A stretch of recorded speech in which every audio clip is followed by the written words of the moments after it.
Kia ora, Helen Brahms here, coming to you live from Surprise in Arizona. Hope you're having a super fantastic, sparkling day. Welcome to Before the Dirt Nap podcast number 2035.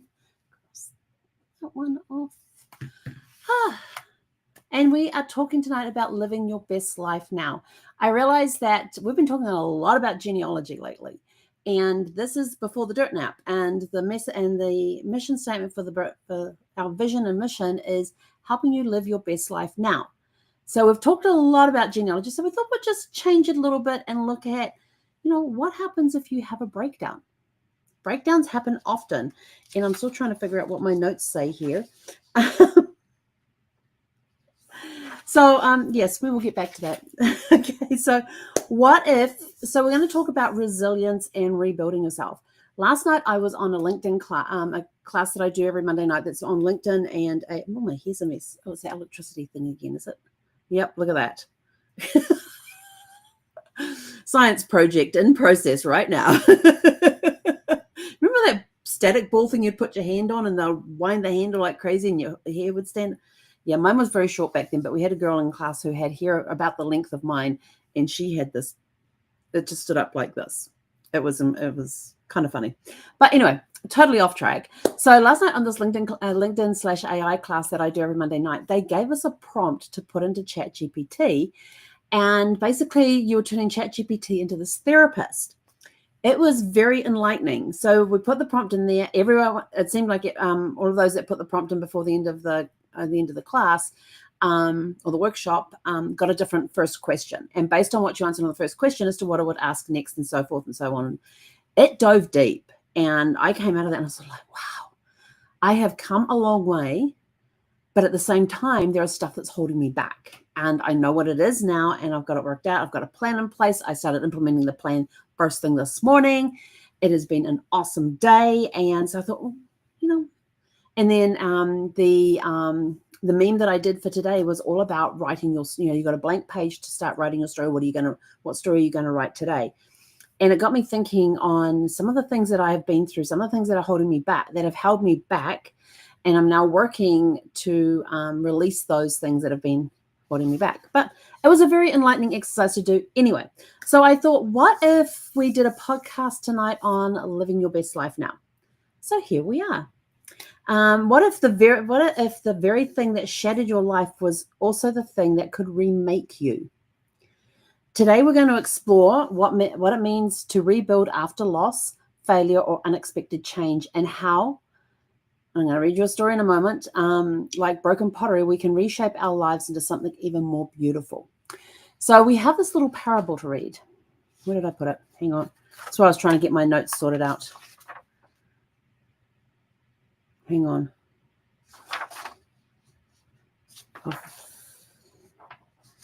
Oh, where did the end of the story go? Hang on. I've lost the end of my story. It goes down here. And then it is supposed... No, it doesn't go to the back of the page. Oh, there it is. Okay. I had my story written out and it went over the page and I'm sort of like, where'd the end go? I found it. We're good. It's all mixed in with my notes. Okay, so this is called the Potter's Second Creation. I love parables. It is one of the best ways for me personally to learn is through story. That's why I love reading people's bios, autobiographies, memoirs, because I learn through their story. And I'm going to tie it back to genealogy for a quick second, but this is a way that you can leave behind a legacy to help your future generations through some struggles and times. When they learn that you went through struggles and what you did to get through them, they're going to be able to say, well, if my third great-grandmother or third great-grandfather can do it, so can I, type of thing. And even as I was listening to Judi Dench's book called Shakespeare, The Man Who Paid the Rent, and it was a conversation between her and another actor, and the actor was one that interviewed her over 4 years. Can you imagine sitting down interviewing Dame Judi Dench for 4 years? They just grabbed some time here and there over this 4-year thing, and they literally had a conversation about all the different Shakespeare plays that she had been in over her career, and whether they were on stage or on film. Most of them were on stage. But she would talk about, and I'm just sort of like listening to these things on Shakespeare, and I'm thinking, hang on, he was alive when? He was alive late 1500s into the early 1600s. And a lot of the stuff that he was writing about is still relevant today. In fact, And part of the book, you learned about the words that he invented. And I was just like, wow. This book literally blew my mind. I have only ever read Macbeth. That's what we did in high school. I have seen Taming of the Shrew with Elizabeth Taylor in that. That was kind of funny. And I think I have not seen a lot of Macbeth, but I have heard, a lot of Shakespeare, but I have heard different quotes over the years that were William Shakespeare's, but I've never heard about William Shakespeare in the light that it was done in this book, Shakespeare, the Man Who Paid the Rent, by Dame Judi Dench. She gave a whole new light to Shakespeare that I now want to sit down and read every single word that he's written, just based on the discussions that Dame Judi Dench had with Brendan. I can't think of Brendan O'Hay, that she had with Brendan O'Hay, and she actually appeared on stage with him at times as well, and they were able to talk about the different roles.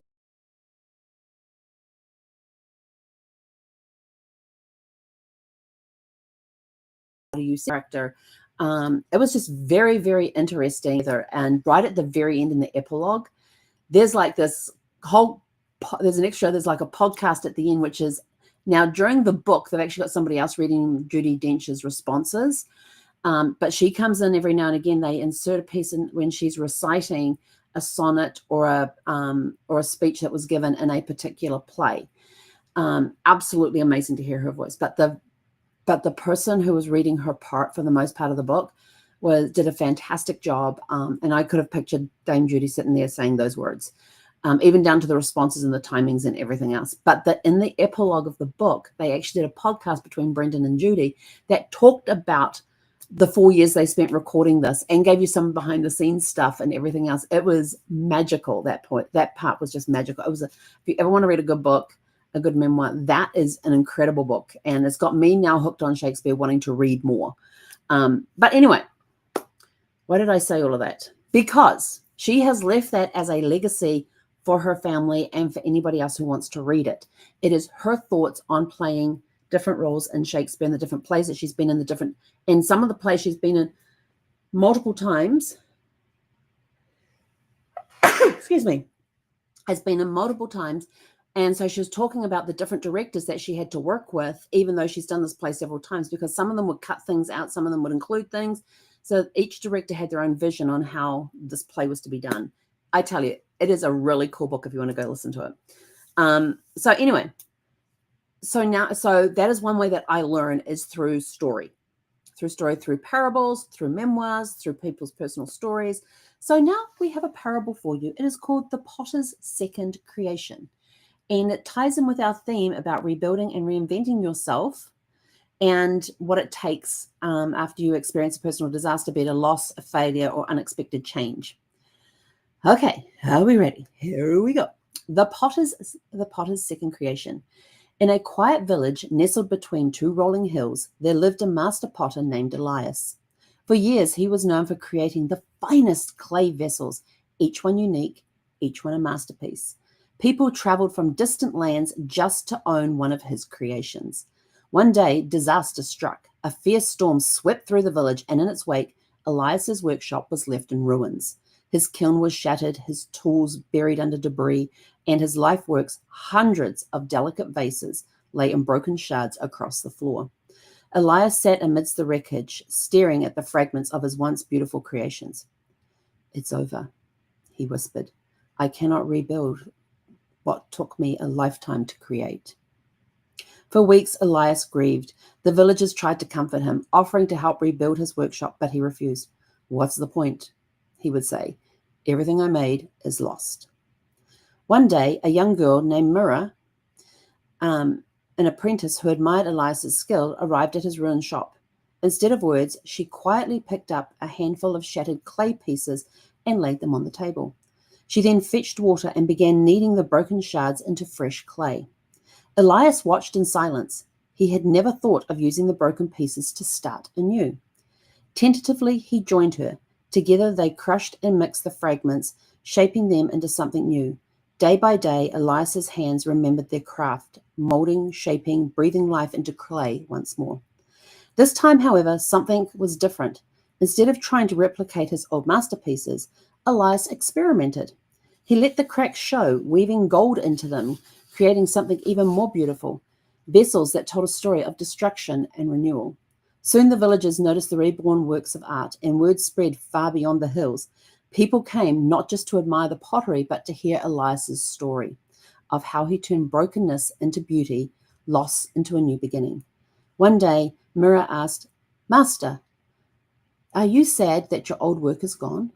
Elias smiled and held up a vase streaked with gold. "No, child.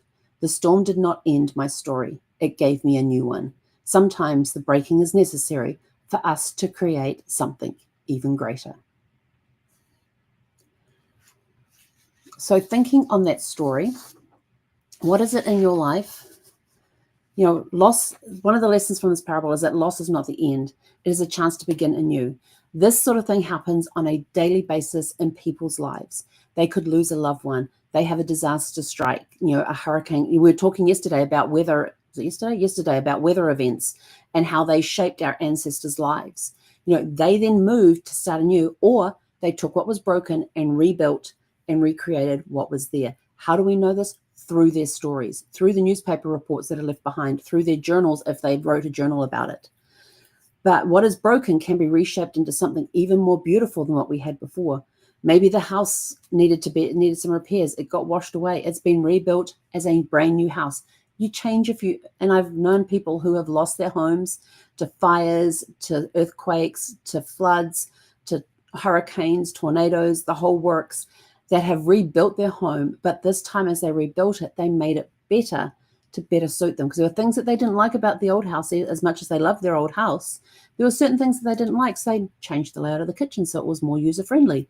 They changed the layout of the bedrooms. They may have, they didn't create the house exactly as it was. They created something new and even better than the old thing. So remember that. Reinvention requires courage, creativity, and a willingness to embrace the new. Yes, it is change. It is a huge, major change. And guess what? There is only two things that are permanent in life. Well, three things if you think about it. Oh, hello, balloons. Three things if you think about it. There's death. Everybody's going to die at some point in time. There's taxes. They're never going to go away. And there's change. Change is the other permanent. These three things will always be in your life no matter what. People come and go in your lives. Some people are in it for a minute. Some people are in it for a lifetime. Things change. People change. Friends change. Family dynamics change. If somebody gets married, the dynamics of that family has now changed. Somebody passes away. That dynamics of the family has now changed. There is always change. Sometimes we need others, like Mira, to remind us of our strength. Sometimes we have that strength inside us, but we don't see it because we've got the blinders on. You know how the horses have the blinders so they see straight ahead? We've got the blinders on. We need to remove the blinders to get the whole entire picture, to try something new, to create something more beautiful than what there was before. True resilience is not about avoiding hardship, but about transforming it into something meaningful. So I was thinking about this, and I've lost my place in my notes again. My notes are all over the place. So I was thinking about this from the parable and the lessons that we learned in here. So, loss, whether it's in relationships, careers, or personal dreams, can feel final. But as Elias learned, breaking does not mean the end. It is a beginning. Yes, but you're not starting over again. A lot of people say, I have to start over. No, you don't. You are starting from a different place in time than you did, like rebuilding a house. When you first built that house and now it's been destroyed by a tornado, you are not starting over. You are starting over again at a different place in life. You have more experience. You have learned a lot since you last built your house. Now you can incorporate some of the things that you learned from building your house the first time to make it even better the second time. Finding the pieces, like Elias collecting the shattered clay, we must recognize that we still carry within us to rebuild. So we have shattered pieces that we need to put together. We need to thread them with gold. Use that gold. There's a Japanese technique that's about taking broken pieces of. Is it a Japanese technique? Pretty sure it's a Japanese technique or a Chinese technique, where you take the broken pieces of a vase and you put them together with gold. And I can't remember the name of that. I should have thought about looking that up. Reinvention is about embracing change, even when it's uncomfortable. Yes, change is uncomfortable. You do have to step outside your comfort zone. And thanks to Casey, I have been pushed so far outside my comfort zone, I no longer know where it is. I have to make my own comfort zone where I am right at that point in time, at that, right here, right now. And it can be extremely uncomfortable. But I've got to keep moving forward. I have to keep moving forward. Sorry, I'm getting tickled by here. Sometimes the life we planned is not the life we're meant to live. That can be a hard one for some people. You've got these beautiful dreams and goals and everything else. Something comes along that shatters all of that. But you turn over here and you've now created a whole new life. There is a really good book. What's it called? Janie Shepherd. She is an Australian who was an Olympic skier, and she was out on a bicycle ride one day as part of her training and was meant to be heading off to the Winter Olympics. I can't remember which Olympics it was. It was a Winter Olympics. Can't remember which one it was, when she was hit by a truck. She barely survived that crash, and she could no longer ski after that. In fact, they said she would never walk again. Not only did she walk again, and this story, Never Tell Me Never is the name of the book. It's an old book. It could be hard to find, but it's an amazing story. If you can get hold of it, it is an amazing story. And talk about how, her life as an Olympic winter skier, as a winter Olympian skier, she had this dream of going to the Winter Olympics and going for gold with her skiing and all of this. That got shattered in a moment when her bike was clipped by a truck. And she went flying down this bank and ended up with all these different broken bones and everything else, was told she would never walk again. Yeah. Did she believe them? Absolutely not. But this book talks about her struggles, about everything that she went through, coming back. Not only did she learn to walk again, she then went on to become a pilot. Not just a private pilot, a commercial pilot, and on to being a pilot instructor. She took something that had been shattered, put it together, and even though those dreams of being an Olympic skier had been shattered, she rebuilt her life into something more beautiful of being able to fly, and not only being able to fly, but being able to teach others how to fly. This from a woman who was told she would never walk again. Never Tell Me Never. That's the name of that book, and it's by Janie Shepherd. Great, great inspirational story. And that is really about reinvention is about embracing change, even when it's uncomfortable. Sometimes the life we planned is not the life we are meant to live. And her life took her into a completely different direction to what she was going in. We often think we must rebuild alone, but resilience grows when we allow others to support us. And this one hit for me personally has been a hard one because I don't like asking for help. It is the caregivers from my caregivers group back in Virginia will tell you this, no question. You don't even have to question their foresight on this. They know how hard it is for me to ask for help. Did they keep pushing me to ask for help? Abso-freaking-lutely. When Brad was diagnosed with cancer and I was going to the cancer caregivers group, they were often raking me over the coals because they said I was taking on too much. I wasn't asking for help. I was finding excuses to why I didn't need to ask for help. I thought I could do it on my own. Yeah, I still struggle. That's still a struggle with me today as well. I'm learning. You can take your scars and turn them into gold. Like the gold-filled cracks in Elias's pottery, our hardships can become the most beautiful parts of our story if we allow them to shape us. Just think, all those cracks, you just fill them with gold, and it starts holding those pieces together and giving you a beautiful new life. So for me, as most people would know, is that I know firsthand what it means to have to rebuild. I lost my spouse in September 2017, and I went from being a we to being me. So there was a we over here, and now there's just a me. For the first time in my entire life, I was living by myself. I had never done that before. Even when I was in the Air Force, I was living in barracks with other people, or I was sharing a house or an apartment with others. I was always living with somebody. This time I was by myself. I had to start making decisions alone, big or small, with no one to bounce ideas. And this is the hardest one for me. Because I would be sitting in the office and I would go running out to the living room, plonk myself down on the couch and go, I've had an idea. And you could see the look on Brad's face was like, oh crap, what's she come up with now? So then he very wisely and very quickly learned to ask, is this something you need feedback on? or is it you just need to get it out of your head? And I looked at him and I went, I don't know. But let me tell you my idea. And off I would go. Blah, blah, blah, blah, blah. And I don't have that anymore. Yes, I have people I can call up, but now I have to be more conscious about the fact that they have schedules. They have their own lives. They may not have that time right there and then. I might have to book a time with them and have to wait several days. And now the idea's sort of like died down and gone away. And now I don't want to talk about it. So there's some adjustments I'm having to make. And that's one of them. And that was bouncing the ideas off each other. And I was talking to somebody when the idea came up. And that was the great part about the we portion, is that we could talk about things immediately. We didn't have to schedule time with somebody else. We didn't have to worry if we were interrupting somebody. It was just the two of us. We were a we. We were a unit. The silence was deafening. It still is today. You know, he passed in September 2017. This year's going to be 8 years since he passed. And the silence around here is still deafening. Right now, Zeffie, wherever she is, oh, she's laying on the tile on the other side there. Yep. Zeffie is my bounce ideas off. She doesn't give me any feedback. She just lays there and just looks at me like I'm crazy. Trust me, the look on her face is priceless when I start talking and telling her, and this, and then we could go do this, and the silence is deafening, and the weight of it all is overwhelming. This was right back in the beginning when Brad first passed. But slowly, and the cool part is that my parents came out from New Zealand.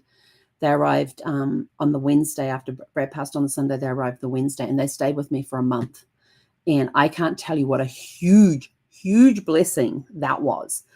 They helped me sort through a ton of stuff.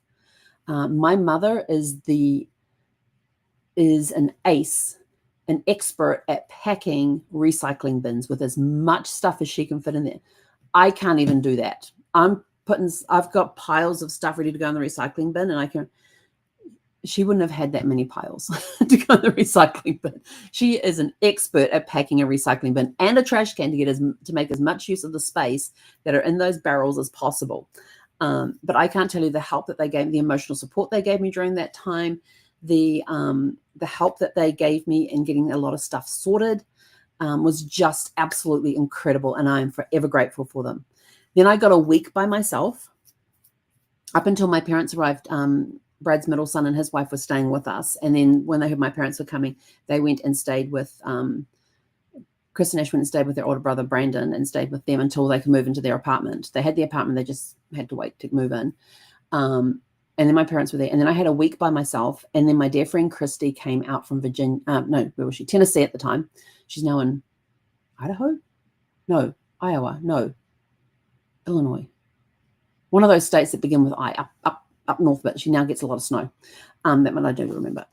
And she came out and spent a week getting all of my books, all my accounting books, all sorted and caught up and everything, because when Brad was diagnosed with cancer, we had 9 years, 8 months, and 3 days from when he was diagnosed to when he passed away. My accounting books were a mess.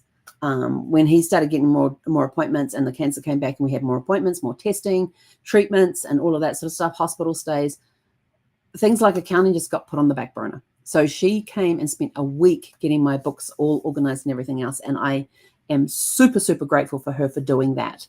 And did she offer, or did I reach out and ask her? She made some comment about helping somebody else. And I can't remember if I asked her or if she offered. If I asked her, that was a huge step for me. And if she offered, I had learned to say yes when somebody had offered to help, because she was being very specific. If you're dealing with anybody who is, especially a caregiver who is dealing with a loved one, or a loved one's just passed, this is from personal experience, and I am still guilty of doing this as well. If you say to somebody, if there is anything I can do, please let me know. You have now put the burden onto that person who is going through a stressful time right now to find something for you to do. Yes, you mean it. Yes, you're totally there to help that person. Instead, say something like, hey, I'm going to the market tonight. I'm going to the market after work. Can I pick you up dinner for this evening? Yes, no. All you got to do is give them a yes, no question. It is very easy to say yes or no. If you can turn around and you say, hey, I had a friend who called up and she wanted to, want to know what was happening with Brad's funeral arrangements and all of that sort of stuff. And I told her. And so she offered to come and sit at the house while we were off at the funeral and get everything ready for the wake. Yes, no. That's all I had to do. Yes or no. I had friends who came down. They said, right, we're going to go and do your Costco run for you. And because I said, I've got to go to Costco and get all this food and da-da-da-da-da. And they said, like, give us your Costco card. We're going to go for you. I went, okay. They went into my Costco run for me. So I didn't have to worry about that. Be precise on what you're offering. If it's something just as simple of, can I make phone calls for you? Can I come and can I come and take your phone off you and respond to messages as they come in for you? Can I help you? Can I help out in your office by doing blah, blah, blah, blah, blah? Can I pick up a meal for you at the supermarket when I go this evening? Do you want me to pick up little Johnny from school this afternoon, take him back to our place, get his homework done, then we'll go to soccer practice, we'll take him back to our place, give him dinner, and then what time would you like him home? Things that they only need to go yes, no. Yes or no. That's all they have to think. They don't have to say anything about, oh my gosh, I've got to find something for them to do. For me to help, that means they really want to help. Oh my gosh, what can I get them to do? What can I get them to do? And if they're like anything like me, your mind just goes completely blank. There's like nothing in here. When somebody says, oh, if there's anything I can do, and your brain starts going, oh my gosh, they want to help. That's awesome. They want to help. What can I get them to do? What can I get them to do? And inside your head, there is absolutely nothing. It is a big void of space. It's dark in there. There is nothing in there. No thoughts, no ideas, no nothing. Your to-do list is gone. You don't even know where it is. You're just this empty space inside your head. So if you are asking somebody if there's anything you can do for them, be specific about what you can do. Can I pick up the kids after school and take them to soccer practice? Can I then take them home and feed them? And then what time would you like them back home? Hey, it's the weekend. Can little Johnny come over for a sleepover? And we can bring him home. What time on Saturday would you like him home? Well, actually, we'll take him to the soccer game. We'll take him with us to the soccer game and all of that sort of thing. And then would you like us to bring him home after the team goes out for their team lunch afterwards? And we can bring them home at that point, or we can keep them Saturday. We can keep them for the weekend if you like. Think of things that you are really good at, or things where your schedules connect, where you can take that burden off them. Find way, even just getting an hour alone just to take a nap is awesome. Somebody wants to answer my phone? Here. Give it to them. Hand it to them and say, here, answer my messages. This is the information here for the funeral. Da, da, da, da. I will tell you, people come out, and when they specifically give you can we do this for you? All you got to do is go yes or no. You don't have to think of anything else. So when you are dealing with people like that, please remember to be specific. Can I come over and cut your lawns for you? Can I come over and weed your garden? Can I come over and clean your house? Anything that you can do to make their lives easier, just say, can I do this for you? And all they've got to do is go yes or no. They don't have to think about it. So anyway, where was I? So with that help with my parents for the month, and then Christy coming out 2 weeks after my parents left, and she was there for a week. Then after that, we were now into December, and I was completely by myself. Yes, I had family. I had the boys nearby and could call on them if needed. But of course, they have their own lives. The older one had a child, and I'm more of a I'll stand back, let them lead their lives and that sort of thing, because I don't want to interrupt. That's who I am. But like a license story, I had to gather my broken pieces. I had to decide what life would look like now, not the life I had planned, not the life that Brad and I had planned, but what life that was still ahead of me. It wasn't easy, and some days it still isn't. Even 8 years, what are we up to? 7.5 years, it still isn't. But I've learned that reinvention isn't about forgetting the past. It's about honoring it while stepping forward into something new. And one thing that Brad made me promise him before he passed away was that I would keep moving forward. I wouldn't stagnate. I would keep moving forward. So if you're in that place right now where life has shifted in a way you've never expected, I want you to know you are not alone. You are not broken beyond repair. You are being reshaped into something new. It's so exciting. Something strong, something resilient. And that is a masterpiece in the making. And with that, we will see you guys back here tomorrow evening at 6 p.m. Pacific. My question for you this evening is, question I put there. How have you rebuilt after a setback, and what's one lesson that you've learned about reinvention? Reinvention is awesome. Yes, it is change. Yes, it can be hard. It's not easy. Life is not easy. Life can be as easy as you want it to be. It can be as hard as you want it to be. It's your decision. Pick one. Which way do you want to go? The easy way or the hard way? Figure it out. Go after it. I know that I have learned a lot about myself from the exercise I went through with the ChatGPT last night. And yeah, there's things happening. There are things happening. So I am super excited about where things are going right now. So go out, have a super fantastic, sparkling evening. If you want to talk about picking up the pieces, let me know. Private message me. I'm happy to listen. I'm happy to listen. I'm happy to share experiences that might help you in your situation. And with that, we are out of here. Go out, have a super fantastic, sparkling evening, and we'll catch you guys back